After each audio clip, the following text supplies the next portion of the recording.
Nonetheless, I step aside. Matt Bracken takes over for the fourth hour, enemiesforeignanddomestic.com. Now, Matt Bracken takes over the Alex Jones Show. I step away. You stay classy, InfoWarriors. Thanks, Owen. You know, it's funny. Just the last topics you were talking about. I actually saw the fires on the Big Island, and that was in 1999. It was even going then, but at a much smaller, lower level, right down in the bottom corner of the Big Island. And I sailed out of Hilo, which is on the east side, sailed around the south corner of the Big Island, and by that time it was dark, and I could actually see the lava from the ocean. As far as the floating garbage patch the size of Texas, I want to see some satellite or drone footage. I've crossed the Atlantic and the Pacific in summer times and been trapped in the giant highs, which are sort of the center of the entire circulatory system, where you literally can have to motor sometimes for weeks. There's just no wind. And I've seen some trash patches, but nothing, you know, you would measure it in acres, not square miles. However, you know, I guess anything's possible, and it's been 15 years or so since I've done anything in the middle of the Pacific or Atlantic. Anyway, as far as everybody carrying their smartphones and giving them up, it's a lot easier. Just don't get a smartphone. For maybe less than $10 a month, you can carry a burner phone, and you know, just treat them like a tool that you pick up off the table and take with you, or maybe somebody else carries it. You swap them around. Makes you a little bit less trackable. You can still do the emergency stuff, but you're not going to be, you know, sitting there like an addict 24 hours a day, staring at the thing because you can't not look at Twitter, or you can't not look at Instagram, Snapchat, and Facebook. So it's a good way to chill out on the social media and just let it go. Don't have a smartphone. There's a solution. Save money, save your mind. Anyway, the main topic I want to talk about today, and this is directed at Americans, of course, but also to the UK audience. I know we have quite a following over there behind what I call the PC curtain in Britannistan and in occupied Europe. There's not much freedom locally. You can't go to your own newspapers. They won't cover stories, especially after these D notices last week on Tommy Robinson. The media are being very, very cautious. People are afraid to even retweet or share social media stories, but they will look at them. So I sort of feel like I'm radio free Britain here, broadcasting into the occupied zone, where people will be listening but afraid to share because they're afraid that their police might come knocking on their door, which literally happens to people there. There are some social media videos, YouTube, BitChute, that show people having their doors busted down by the police for things that they've said on social media. It's really pretty sad and disgusting. I know at this point a lot of Americans will say, and they'll think, well, those Brits get what they deserve. You know, we kicked them out in '76. We're the macho guys. We're the real warriors. They're a bunch of sissies. You can't look at it that way. They're the canary in our coal mine. Where Britain is now, we'll be in 10 years. It's not like they showed up one day, this invasion, and, you know, landed on a D-Day type invasion beach. This is slow motion and incremental. And the same thing is happening here. And if you don't believe me, look at Portland, Maine, or Minneapolis, or Murfreesboro, Tennessee, where mega mosques are going up with the full cooperation of the local elites. And toward that end, over the last week, I wrote a poem, if you can imagine. And it's about a 2-minute poem I'm going to read when I have a block of time where I can get that done. But believe me, trust me, our elites are selling us out. They're doing it in England, they're doing it in France and Sweden, and they're doing it right here at home. And we'd better wise up and see this for what it is, because if we don't, we're going to get beyond the point of no return, which is practically where Britain is today. And that's with only 5% Islamic population. At 5%, they start acting in a very bullying manner and voting as a bloc, which means that that politicians will pander to them no matter what. You know, in Britain already, there are something like 300 Sharia courts where women who are beaten by their husbands can be taken instead of to an actual, English courtroom where they're told, well, you just have to obey your husband. He won't beat you anymore. That's the state of Britain today. It's sad and pathetic. And the worst of it is what's happening to Tommy Robinson, who's right now in prison for standing on a street outside of a court with a smartphone. For that, he was dragged off in a paddy wagon, not to be heard of or seen since then. So when we come back, I'm going to read this sort of a Rudyard Kipling-style poem that I wrote, Make Britain Great Again movement, formerly the English Defense League, now an independent journalist, one of the few voices willing to tell the truth to power in that country, was picked up off the street for having a smartphone while in public outside of a courthouse where 20-some Muslim men were being tried for continually raping, torturing young British girls. And it's Tommy Robinson winds up in prison, a 4-minute trial and 13 months in jail.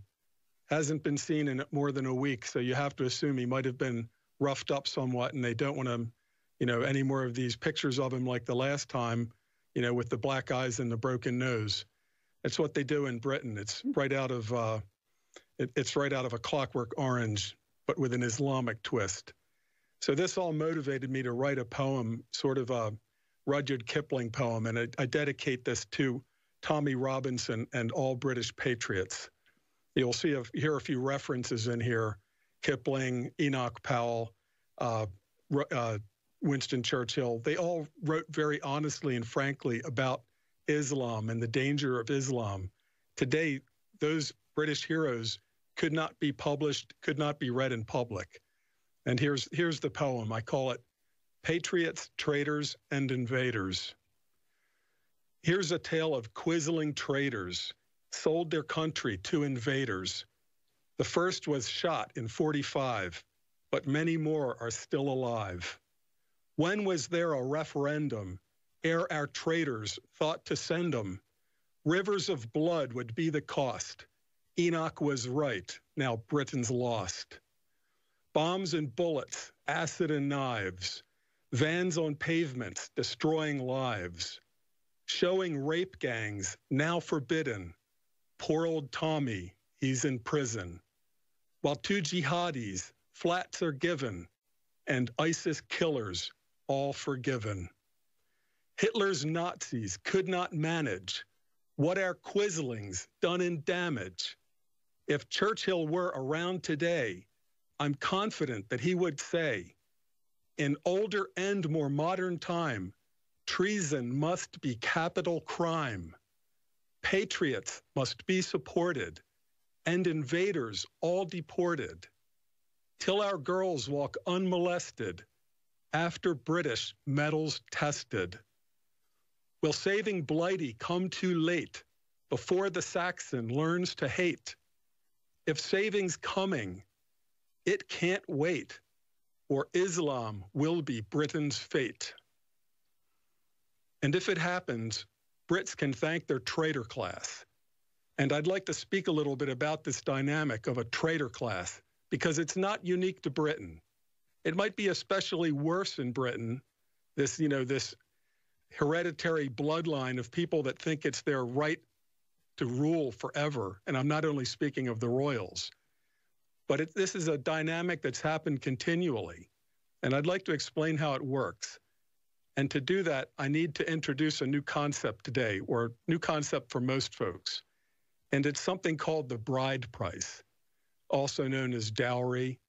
But in espionage tradecraft terms, the bride price is what a defector brings with him to prove that his defection is genuine. Whether it was in the old Soviet days with a Soviet spy coming our way, or one of ours like Kim Philby going from Britain to Moscow, you have to bring a gift with you to prove you're sincere. It would be a list of your fellow countrymen, spies, undercovers, scientific secrets, something that lets the people you're defecting to know that it's legit, it's valid, you can never go back, you've burned your bridges. Well, this also works on a macro level with traitor classes that are preparing to be taken over by another power. This we saw continually with the spread of Islam.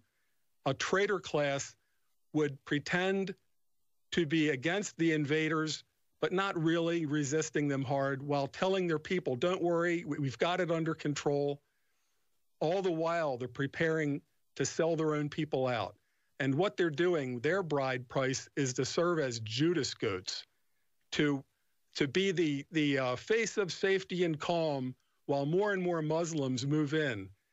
The goal for the traitor class is that they'll preserve their power, their prestige, their status, their position, even in an Islamic society.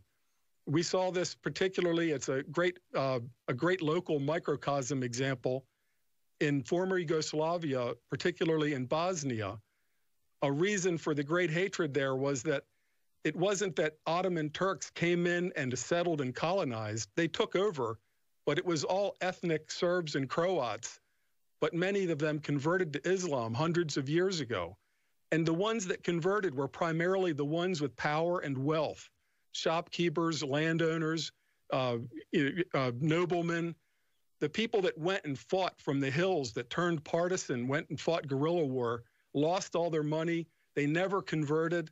Well, they hated and hate to this day the heirs and the sons of the people that they thought sold out, converted readily because they wanted to keep their power and their wealth as the country became Islamic.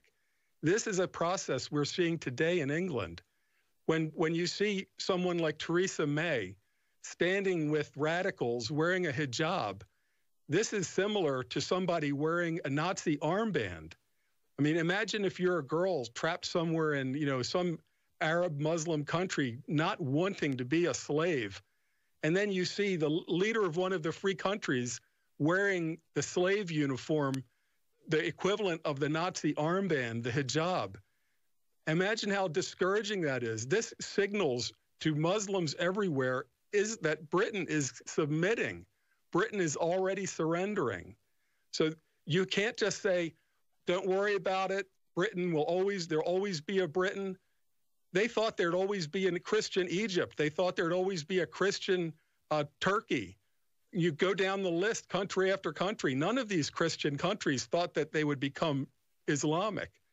Yet once the parents sell out and convert to protect their wealth, to save their lives, once this happens, their children are just raised in madrasa schools. They'll never know their parents sold them out. They'll just know that I'm a Muslim, and centuries go by and another country is chalked up to Islam. This is where Britain finds itself today. It's very close. And we need to, at this point, really start finding ways to fight back or give it up. The way I fight back is calling people traitors, calling them quislings, make them feel some pain for selling out their people. Don't let them get it for free. This was a totally chance meeting of Alex and Bernie Sanders in a California airport. One of the things that I love about Alex and Owen and even President Trump is that they're fighters. They're just naturally fighters. And I would rather be back-to-back in a foxhole in a bar fight with a fighter, even if they sometimes throw wild punches, than with some very careful soy boy Mitt Romney type any day of the week and twice on Sunday. Anyway, this is a really fun video because Bernie is now actually forced to fly with the people again. After the election, he was promised his own Gulfstar or Gulfstream jet for a while, but I guess that ran out. But this is Bernie showing his back, running away, while fat soy boys get in the face of Alex and the InfoWars crew, who are always up for a rumble, a verbal rumble. And of course, the other side, they're not. They can't control the environment. They're not ready to fight. But Alex, Owen, Donald Trump, these guys will never shy away from a fight, and that's why I really love them. So this video, I'm not sure how old it is. It's just a couple of, really, I think it's just yesterday, and just earlier today. So it's a really fun video because you can see how the two sides differ. One side won't come out and fight unless they've got black masks and bicycle locks. And our side, no matter what the turf is, we're ready for a verbal rumble. And Alex gives a good rumble in this one. So this is fun too, because you can see the reaction of the crowd. You know, Bernie, he's just a little dried up shell at this point in his life. Gators will go on board and service the aircraft. We'll be roughly begin boarding in about 25. Oh, they didn't know Bernie Sanders. Dude, no, come on, not right now. No, Senator. Why'd you say white people didn't know what it was like before? When you're white, you don't know what it's like to be living in a ghetto. You don't know what it's like to be poor. No, Senator. No, Senator. No, Senator.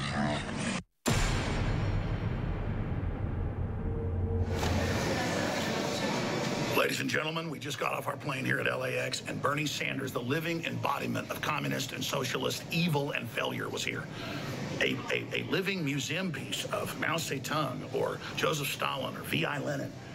In fact, after the death of Hugo Chavez, he passed on the mantle. But of course, his little handlers wouldn't let him talk to some proletariat slave like me. And so this went on for a while. Then he left the gate. We went to a little store. He came back by and we talked to him again.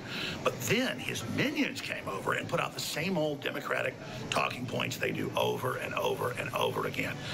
You talk about brainwashed sheep. You're going to see some of those as well. So here it is. Go on board and service the aircraft. We'll be roughly begin boarding in about 25. Oh, they didn't know Bernie Sanders. Dude, no, come on, not right now. No, Senator. Why'd you say white people didn't know what it was like before?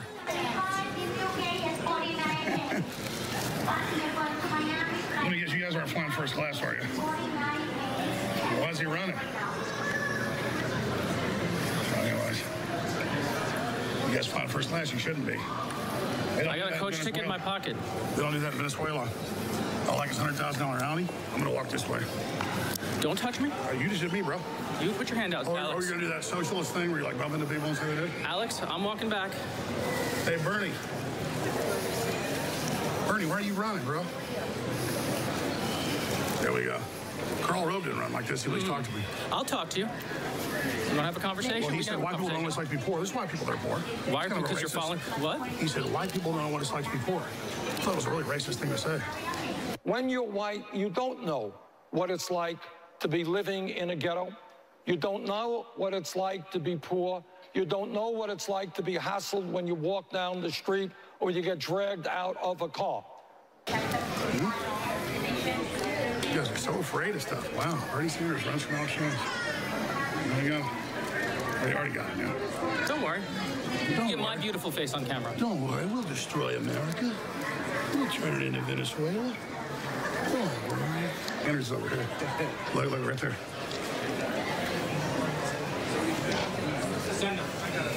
Bernie, why'd you say white people don't know what's like before? Don't touch me. Alex, don't touch me. Ooh. Don't touch me, Alex. Well, you guys have fun. Gotta be around the general public, huh? It's kind of a bad thing. You're on the proletariat like that? You're a ruling class commie? Huh?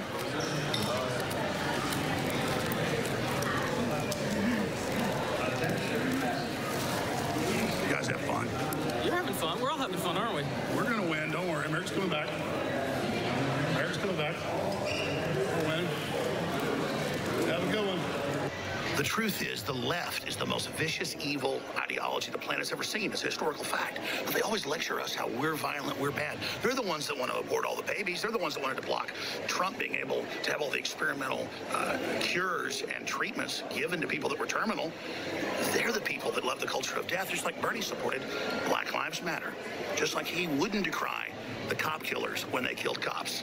That's the type of monster and cold-blooded person that Sanders is. He wants to overthrow this country via conquest. Bernie Sanders is a monster.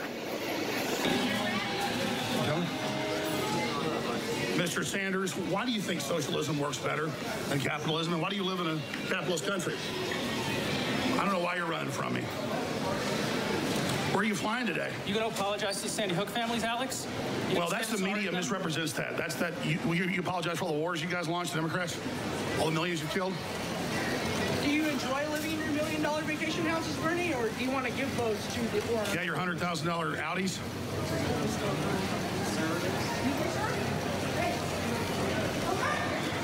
anyways, you guys have fun. We love reporting all that money. You guys run your little PR stuff. It's not going to work. Have fun, you know. And, you know, it goes to show what an in-house operation this really is. And, I mean, there's no billionaire backers behind this. It's all our team. And to do this, to pull it all off, we have to even pitch our own stuff. That's how it works. That's what keeps the power running. So right now, Brain Force Plus and Super Male Vitality are 50% off with free shipping. That's 50% off with free shipping. You can't beat it, especially if you're trying it for the first time. This is how you support the program, folks. There's no other way to do it. This isn't Ben Shapiro. This isn't the network news. There's nobody behind us, just us. So it's us together, and that's how we run it. And so please support InfoWars. Go to the InfoWars stores, get a T-shirt, get a hat, show the colors in public. And that's something that takes me back to the airport video.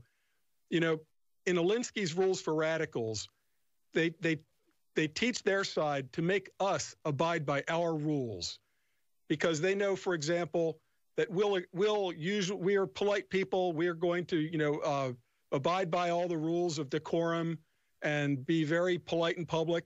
These are the same communists that, if they had power, would have us on trains to gulags tomorrow. So I say take the gloves off. I'm proud to be a fighter alongside Alex, alongside Owen, because we don't abide by the Alinsky rules. We've read the book. We understand the tactics. Don't give them the free public space. These are communists. They stand with communists. They're proud of Fidel Castro, Che Guevara, Mao Zedong, Stalin, people who killed hundreds of millions. They would kill us tomorrow. So in public, call them out. Call them communists. Call them traitors. Make them feel the pain, the burn all the time. Don't give them a free pass. That's why I like, wearing the T-shirt and getting it, mixing it up in public. They want us to hide. They want us to be shy. Don't let them, and don't let them have the free space to just walk like any ordinary average guy. Socialists stand for mass murder. They put on the tie, they put on the jacket, they act like a harmless old man. Harmless old men like Bernie were responsible for hundreds of millions of dead in the 20th century, still going on today in places like North Korea, Cuba, Venezuela. Anyway, I'm glad to be on today. Because today's first segment revolved around the UK, Tommy Robinson's arrest and so forth, I put my UK-oriented novel. It's called The Red Cliffs of Zerhoon. It's free today on Kindle. This is my outreach to the behind the PC curtain in Britannistan.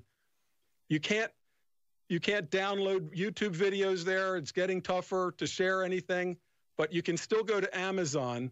And when you're picking up my free book today, The Red Cliffs of Zerhoon, you can also click over to Tommy Robinson. He has 2 books, Enemy of the State, which is absolutely riveting, and Why Muslims Kill for Muhammad. These are great ways to support. It's like crowdfunding or a GoFundMe page just by going to Amazon, buying his books in print or on Kindle, and you'll be paying for the lawyers that this guy needs, unless he's going to spend the next 13 months in the hole trying to survive amidst, these 7th century savages that will tear him to pieces with the blessing of the British traitor elite, who would love nothing more than to see Tommy Robinson dead in prison. So support him by buying his books. And while you're at Amazon, my book today that's free is The Red Cliffs of Zerhoon. It's just really, it's really an honor and a privilege to be here. I'm very glad to be on a team of fighters. And that's what we need to do is stand on the skyline, be the brave ones. Nobody else will do it. If you're looking for John Wayne, he's not coming. You've got to be John Wayne. It's nobody else is going to do it, just us. So anyway, I don't know if we have enough time to take callers. I'm sure that they're stacked up. If you, there's no time? Okay. Well, anyway, while you're thinking about how Europe and Britain, they're getting what they deserve, please don't look at it that way. They're our canary in our coal mine. If we don't get out now and make trouble and resist the socialists and the Islamists who would take over our country and steal our freedom, if we don't do it, nobody's going to do it. It's just us. There's nobody else. We have to be the ones to fight. And that means don't be polite.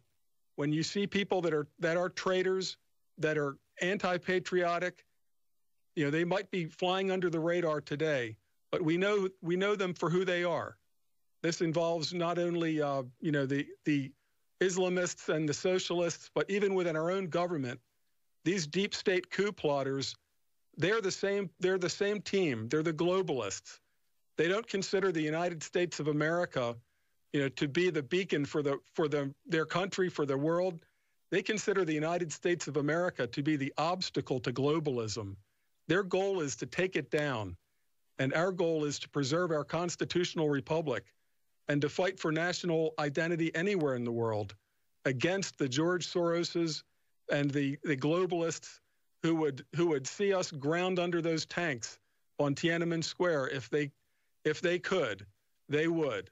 That's why I'm glad that, some people will say, Alex, why are you harassing that poor old Bernie Sanders? He's just trying to schlep his way down the concourse to an airplane. Alex does that because we need to let the communists know the gloves are off. We see them for what they are. They're not going to hide behind any cloaking device of civility. Unless they were to come out tomorrow and renounce communism, renounce socialism, apologize for the hundreds of millions murdered in the name of communism, I say call them out at every opportunity, every chance we get. And maybe I sound like a broken record. I probably do. I'm still pretty new at this, but I'm just proud to be associated with fighters finally. I'm very sick of the lukewarm conservatives that will support you in private messages and never support you in public, or will give you praise in private, but they're always looking around to see who's looking when it comes to supporting somebody like Alex or Matt Bracken. So finally, I'm on a team with people that aren't afraid, and it feels really good. For me, it feels really good. And for all of you Brits, I wish that you could freely share my tweets.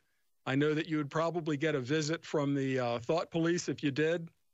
But, I take it as encouraging when I do get the direct messages, even though things are looking pretty grim behind the veil in PC Britannistan. It's been a few decades since the commies rolled over the people in China in Tiananmen Square. And right now, Britain is on the knife edge of other awful totalitarian events.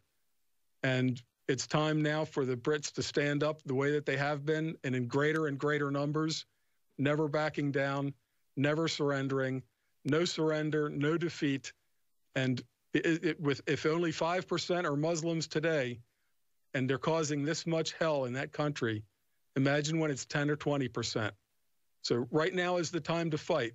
Don't wait until we're Britain before you stand up and fight in this country. This is an all-out battle. It's a battle to the end. And we're going to either stand up together or we're going to go down together. And it's not going to happen on my watch if I can help it. I've lived a good life. I've had a lot of fun, raised a family, and now it's my turn to stand up and take the slings and arrows if that's what it takes to maybe serve as an example. I certainly get courage from people like Alex, even from our president. They're not afraid. They put everything on the line, and so should you. Don't be afraid at least to share on social media. Goodness, if you won't do that, are you going to fight when it really counts? So it's been a great show today. It's been a pleasure to be on after Owen. And I'm happy to do it. and we'll see you again.